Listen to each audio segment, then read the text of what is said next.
So all this vegetation you can see behind me is what's called Newnes Plateau shrub swamp. And these swamps are home to some of the most threatened species on the Newnes Plateau. Things like giant dragonflies, Blue Mountains water skink, Dean's boronia. They all require these systems to be able to survive. And one of the key features of these systems that's so important for these species is the peat layer, which sort of sits just below the vegetation layer.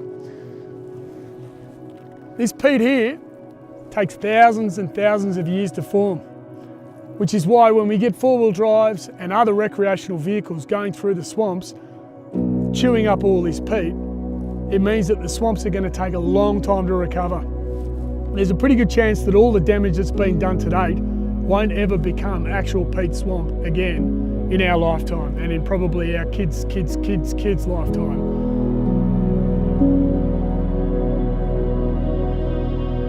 But what we can do by blocking off access is to at least minimise the impact so it doesn't get wider and wider and wider and we lose more and more of this essential swamp resource.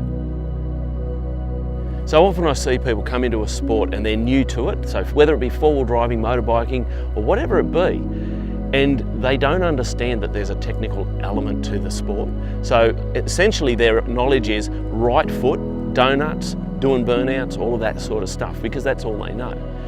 The skill and challenge and enjoyment of the sport actually comes out when you start to understand how to technically operate that motorbike or four-wheel drive in my case. And I love helping people to start to realise where they can go and how they can go, yet leave virtually no damage to the environment.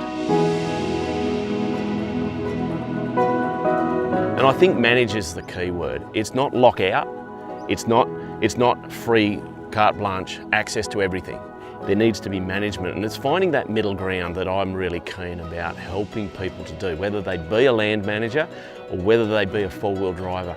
Find that middle ground so that I can get access to the place with my family, with those that are important to me, but we're still respecting the environment.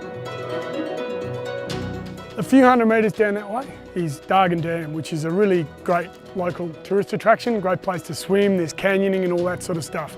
A couple of years ago we were approached by the managers of this reserve, so it's managed by a local community trust even though it's Crown land, and they were interested in trying to work with us to potentially block off some of the access paths down to the dam. We chose this one primarily because it's going through the middle of a swamp, because we found in the past that if the main access gets too hard, then they'll drive around and just widen the track and widen the path more and more and damage more swamp. So we worked with the local trust and we put in these bits of old railway. As well, we got all this dead material which we used to try and sort of not only help to regenerate, there'll be some seed and things like that in there, but it just makes it less attractive for people to try and drive down through there. These are actually in the ground a fair way as well, so you'd be doing really well to pull them out. The main reason we blocked this one is because it goes through the swamp, but because we have another good track that still leads down to the dam, we're not stopping anyone from being able to do what they want to do, which is come down to the dam on a sunny day, have a bit of a swim and all that sort of stuff.